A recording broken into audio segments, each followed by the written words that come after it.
This week on the agenda, looking ahead to 2025. Just what might the new year have in store when it comes to geopolitics, trade and the global economy?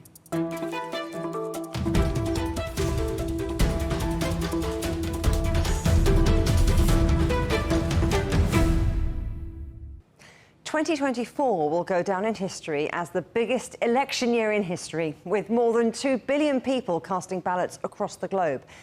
The year also saw inflation and interest rates easing across much of the world, even while geopolitical tensions remained high. So what might 2025 have in store? With me now to look ahead to the year to come are Keyu, author and associate professor at the London School of Economics, David J. Firestein, president and CEO of the George H.W. Bush Foundation for US-China Relations, and Rana, ST Lee Chair in US-Asia Relations at the Harvard Kennedy School. Thank you all for coming on the agenda. Keyu, let me start with you. 2024 was a huge year for elections around the world, and for the most part, incumbent parties did badly, from the Democrats in the US who lost, to others forced into cohabitation, like in France, or into coalitions, like in India and in South Africa. There's a big weight of expectation, isn't there, on whether leaders can deliver on what they promised for 2025, principally, of course, Donald Trump.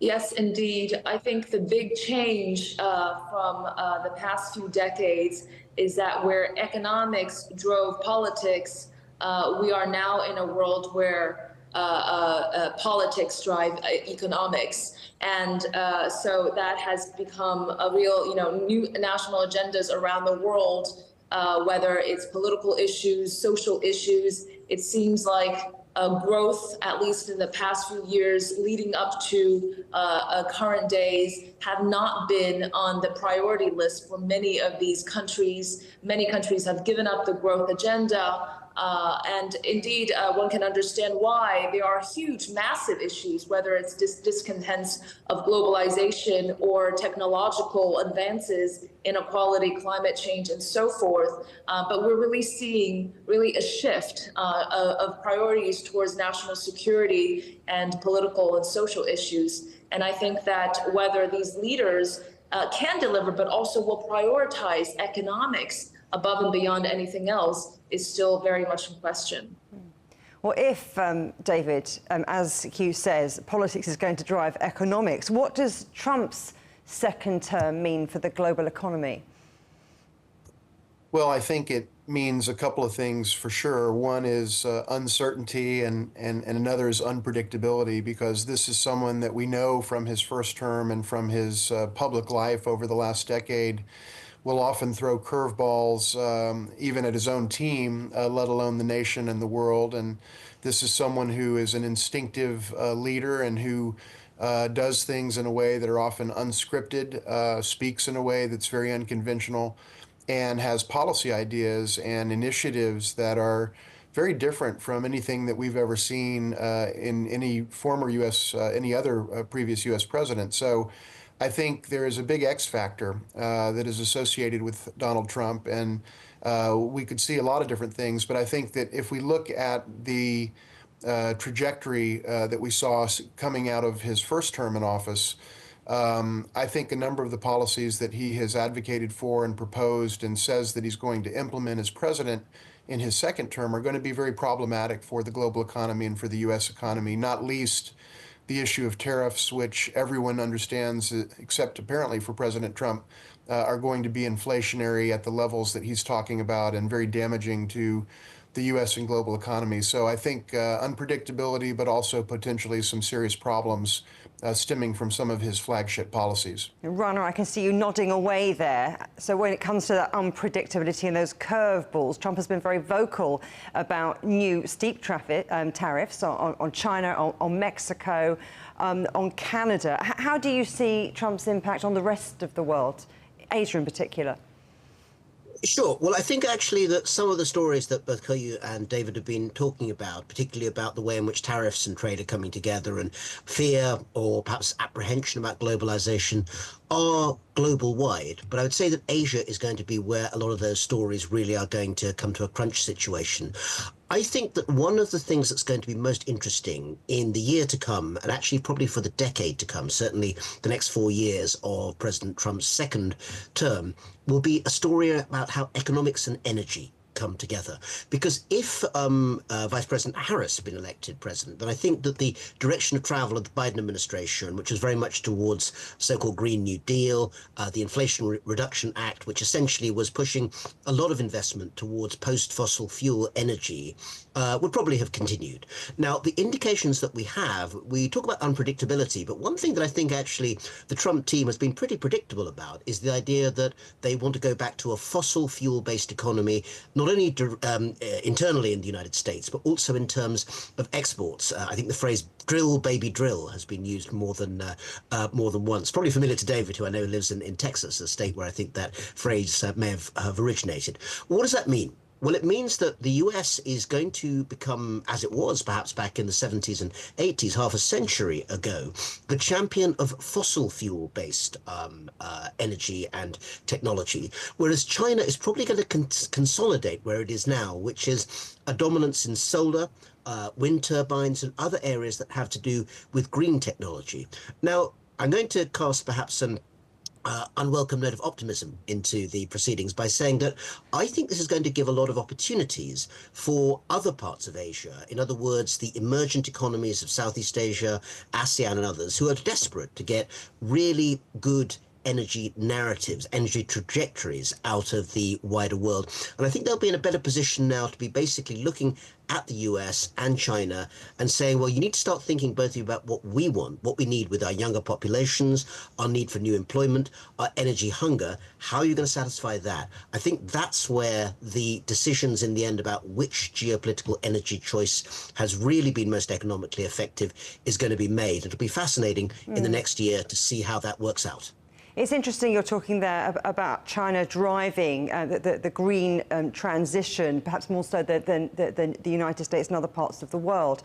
I want to talk about the electric vehicle row then between the EU and China and how that's going to continue into 2025. Keyu, how do you see that playing out and what economic impact could that have? Well, first, let me say that I think there's still room for negotiation. I mean, what we have seen with China's success, first of all, in manufacturing, and now combining its scale and unique political economy model to come out with the most innovative and accessible, affordable new energy technology is just like the first time China shock, also a shock to the world because of its sheer dominance. At the same time, the green transition is the priority or so-called priority of especially Europe and the world. And there's a huge dilemma, to be honest, I think, among policymakers in thinking about whether to embrace China because it brings not only the technology and the products, but also the know-how. It's very ironic that it's really the other way around. When China couldn't do combustion engine vehicles and wanted to import technology, now the Europeans are requiring technological transfers in some circumstances. So it's really flipping the situation completely around.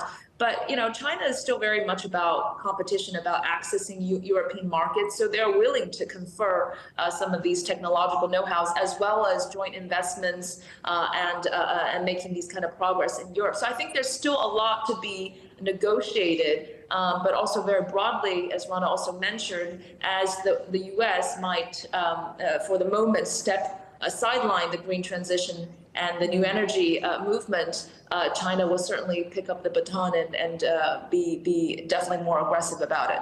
So EVs, green tech, clean tech. But David, I wonder what other key sectors should we be watching in terms of global trade? Well, I think the broad trend line that we've obviously seen in the United States and around the world to a certain degree, but I'd say nowhere more than in the United States, is this idea that somehow globalization is bad and that it's damaging and harmful to the United States and to the American worker.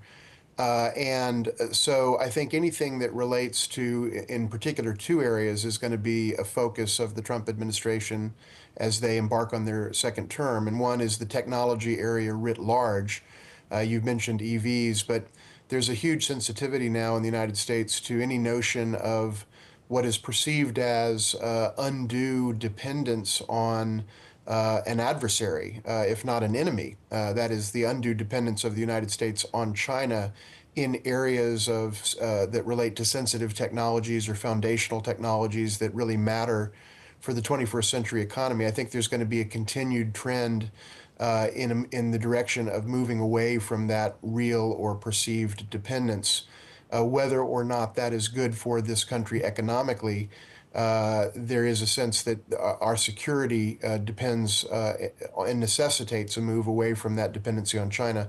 And in terms of an issue that's more politically or as politically resonant, the issue of manufacturing. I think there's a narrative in this country that we've lost massive amounts of manufacturing jobs to China. And it's obviously been a theme of the Trump rhetoric dating back to 2015 and his entry into the 2016 race and his presidency. And we've seen that narrative continue even during the Biden administration.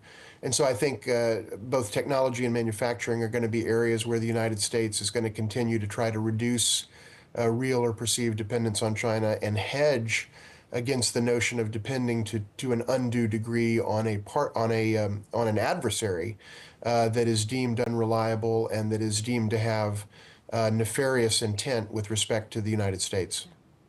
And Rana, while we're talking about technology, there's another potential big issue, isn't there, between China and the United States? The world's fastest growing social site, TikTok, set to drop off US app stores on January the 19th. What impact do you think that's going to have? I mean, some have suggested that's going to cost the US billions of dollars, but there's a big conversation to be had there, isn't there, Rana?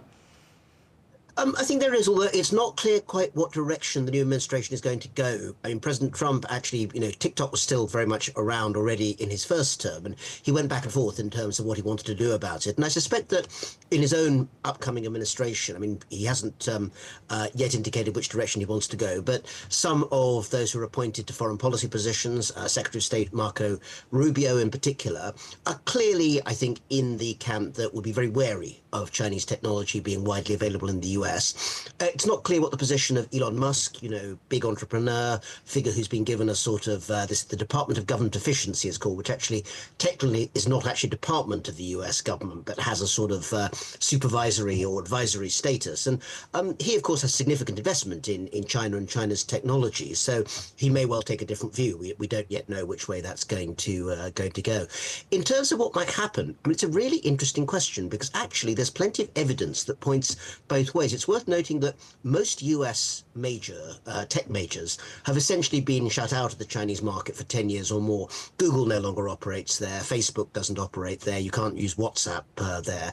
And actually that's created an ecology in China with its own apps, famously WeChat, Bilibili, Youku, Kuaishou, all sorts of names like this that have grown up in to steal an American phrase and use it for China, China has provided a high fence and actually quite a large yard for its own tech development. So there's an interesting question that if the US does go to actually restricting Chinese technology, ByteDance in this case, with TikTok, will it encourage the US to develop more and better apps of its own within that market? Now, the US has obviously been much more open than China to technology from outside in the last 10 to 15 years. But if we see a trend in the other direction, China's own experience suggests that actually shutting off your tech market does not necessarily mean that you can't innovate. It just goes in different directions. Let's pause there for a moment, but do stay with us, as still to come here on the agenda, a question of conflict. Can 2025 bring peace to the Middle East and Ukraine?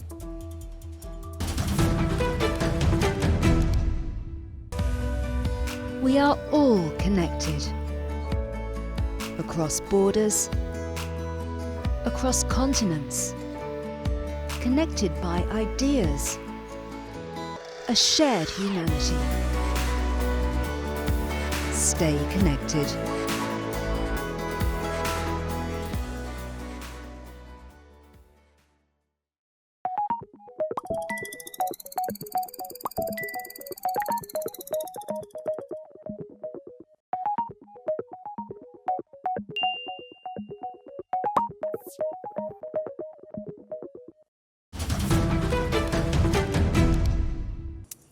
Welcome back to The Agenda. And let's continue now with our look at the key issues facing the world in 2025. Still with me are Keyu, author and associate professor at the London School of Economics, David J. Firestein, president and CEO of the George H.W. Bush Foundation for US-China Relations, and Rana, ST Lead Chair in US-Asia Relations at the Harvard Kennedy School. In terms of the global economy, Keyu, I want to talk about inflation, that bugbear of the last couple of years. That's been falling, so much so that the European Central Bank has abandoned its crisis-era strategy. But now everyone's talking about reducing budget deficits, raising taxes and cutting spending. Those are really painful economic choices to make. What's your outlook? First, as has been previously mentioned, what is going to happen to inflation is still very much in the air with Trump's proposed tariff plans. So we are about to see what that means. You know, from the last time around, it's very visible that trade costs have increased and price rising have been borne, especially by American consumers. And we are also seeing that in the last few years, the rerouting of trade through the likes of Vietnam and Mexico is just taking a longer time to get to where it was supposed to go. Anyways, have increased costs. So I think there's still potential significant pressure there. But reducing budget deficits or reducing government spending raising taxes in times of economic downturns is not really quite the textbook policy to propose. That would be pro-cyclical policy. So the timing is very important. Of course, reducing aggregate demand will help alleviate some of the inflationary pressures, but this also could propel, greater weakness in the economy. And Europe has long-term structural economic problems. So I think that without really raising productivity and resolving some of these structural issues, this is just going to be a very painful choice. David, I want to zone in a little bit more on partnerships, collaboration, cooperation, and how the plate tectonics might change. I mean, do you anticipate more of a focus maybe between China and the global south in 2025? I mean, tariffs have been relaxed with LDCs, least developed countries. China's big infrastructure investment scheme, the Belt and Road Initiative, has opened new markets. Where do you see things moving? Well, I do think we'll see things move in that direction. I mean, the bottom line is I think China has come to the conclusion, which I think is an understandable conclusion from its perspective, that the United States has become a very unreliable partner and is likely to become even less reliable in a second Trump term from the standpoint of trade, from the standpoint of technology and collaboration in a variety of other areas. Yes, there are some issues where the United States and China can and do still work together. But in these broad areas relating to the economy, the global economy, trade, high technology, et cetera, there's a massive wariness on the part of the United States that we've seen inform U.S. policy and U.S. actions toward China over the last decade or even longer. And China is very cognizant of that. And so I think there will be a move toward other partners that China regards as more reliable. And where there is greater upside potential for the development of more robust trade and commercial and economic relationships, whether that's the global south, whether that's in some cases even Europe, to the extent that it's not always the case that Europe looks at some of these issues exactly the same way that the United States does.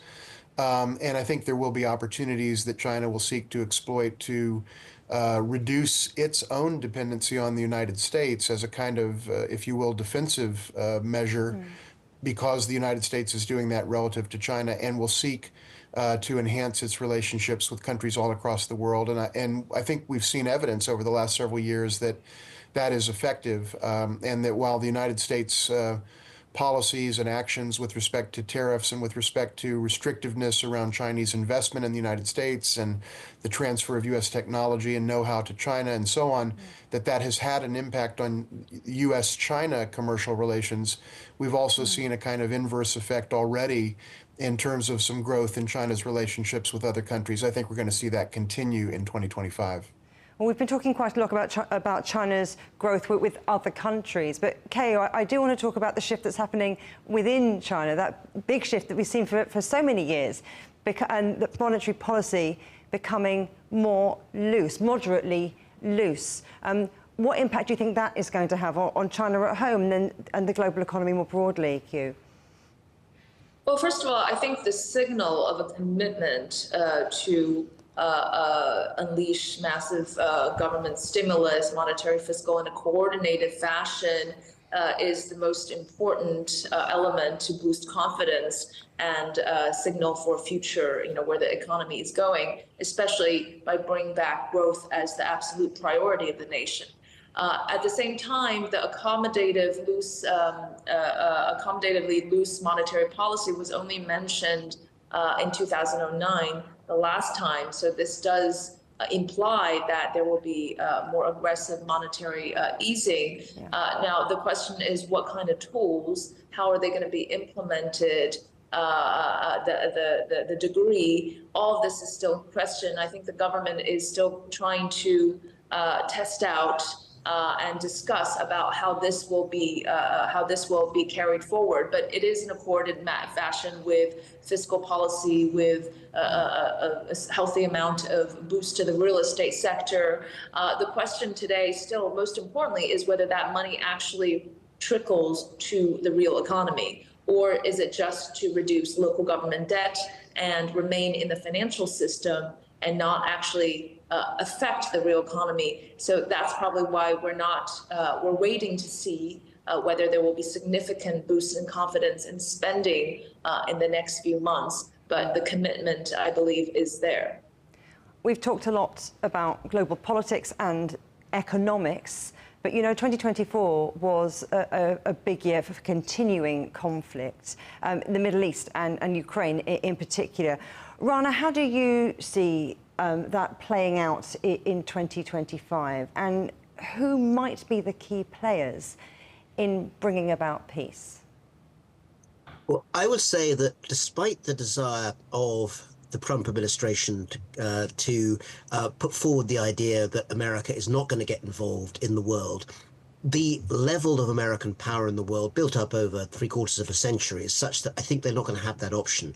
And in answer to your question more directly, I would say that I think we should expect some quite fundamental shifts in terms of some key relationships. First of all, I think it's very clear that the Trump administration wants to do some sort of negotiation, at least with Vladimir Putin, on the question of Ukraine. And I think it is still just not clear quite how that's going to end up. Interestingly, in a recent interview at the end of 2024, in an interview with Kristen Welker of NBC, Donald Trump actually sort of stepped back from the idea that NATO was something he simply kind of wouldn't countenance, and talked instead about the need for European partners to pay more in terms of input to the organization, which doesn't suggest an abandonment of the NATO structures, but that is going to be relevant in terms of what kind of arrangement can be made that looks anything like a just peace for Ukraine. And of course, the violation of Ukraine's sovereignty, the Russian invasion, sits absolutely at the center of how that will affect global order. Linked to that, I think we can expect that probably there'll be a new start in the Middle East. I think Prime Minister Netanyahu and President-elect Trump have a quite probably cooperative relationship in a way that the outgoing Biden administration, for good or ill, doesn't seem to have had in quite the same sort of a way. Person-to-person diplomacy, and particularly leader-to-leader diplomacy, maybe just more of a tonal shift in what we see in the US in the next few years. The one thing I don't think it actually means is genuine withdrawal from the wider world on the part of the United States. My own personal feeling is that's simply not possible. David, I wonder what your take is on all of that, particularly zoning in on Ukraine, because Donald Trump has called for an immediate ceasefire, saying it's time to act. China can help. The world is waiting. Well, I think the Ukraine issue, the Russia-Ukraine war, is a very difficult issue to solve to the satisfaction of all involved. And I personally predict that that particular conflict is going to continue deep into 2025, if not beyond, despite President-elect Trump's comments about Ukraine and expressed desire for a quick and easy solution. I fall into the camp that believes that if there were a quick and easy solution to that issue, that it would have already been generated by the various players who've been dealing with this for nearly 3 years. The fact is, what Russia wants and what Ukraine wants from a bottom line perspective are just fundamentally incompatible. Ukraine wants Humpty Dumpty to be put back together. They want their country to be whole again and its sovereignty to be respected. That seems very unlikely to happen under the current leadership in Russia and Vladimir Putin as president of Russia. And it's hard for me to imagine a scenario where a satisfactory resolution is generated either at the initiative of the United States or China, for that matter, or any other players that are trying to mediate. So I think what we're going to see is a kind of continuation of this conflict as far as the eye can see. I hope that I'm wrong in predicting that, and I hope that there is a level of wisdom and perseverance in terms of the diplomatic process that can yield some sort of better status quo than what we see right now. But I'm not optimistic, I have to say, about that. Keyu, it seems 2025 is going to be dominated by crisis management, lots of challenges and the world really treading water. But I wonder if you see any opportunity. What would you say the big opportunity is for the world in 2025?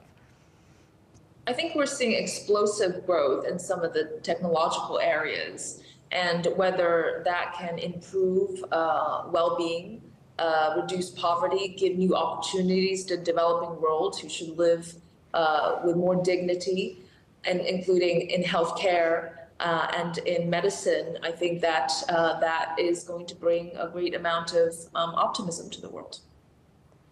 Rana, same question to you. Do you see any opportunity, and if so, where? Yeah, I think one of the things that overall we still see broadly around the world is that education levels are becoming higher and higher. And that relates a little bit to Keyu's excellent point about technology. If you want better technology, you have to have better educated populations. And overall, over time, even though there are many setbacks and a lot of work to do, it's clear that we are dealing with a world where people are getting more education. There are terrible, dark spots. I mean, I think the treatment of women in Afghanistan, we have to sort of flag up as one of the most awful backward moves in terms of education for women there. But overall, I think it's fair to say that the combination of greater life expectancies around the world, which again is another big plus, and populations becoming better able to actually use education will feed in over time to a better world, even though it may take us a little while to see it. And David, as you settle into 2025, what positives are out there for you? Well, I think there are going to be some continued challenges in the world, but I hope and believe that 2025 may see a relative stabilization of the global picture, both from the standpoint of the geopolitics and the economics. And just in terms of U.S.-China relations, for example, there's been a narrative in the United States that these are two countries that are on the cusp of major military conflagration. I don't see that happening in 2025 or anytime in the foreseeable future. And I think that with care and with effort on the part of the leaders of the various players, the key countries in the world that are involved in many of these conflicts, that we can avoid worst case scenarios. And I think we will do that in 2025. So while that may not be unqualified optimism, I would say it is optimistic relative to some of the trend lines that we've seen in the last couple of years. David Firestein, Keyu, Rana Mitter, thank you very much. Thank you. Thank you. You can watch every episode of The Agenda in full on CGTN Europe's YouTube channel. And for exclusive extra content from me, my guests and the rest of the team, don't forget to check out @The Agenda Show on TikTok. Coming up on a future agenda, gold rush, why the metal has never been more precious. But for now, from me, Juliet Mann, and from all the Agenda team here in London, goodbye.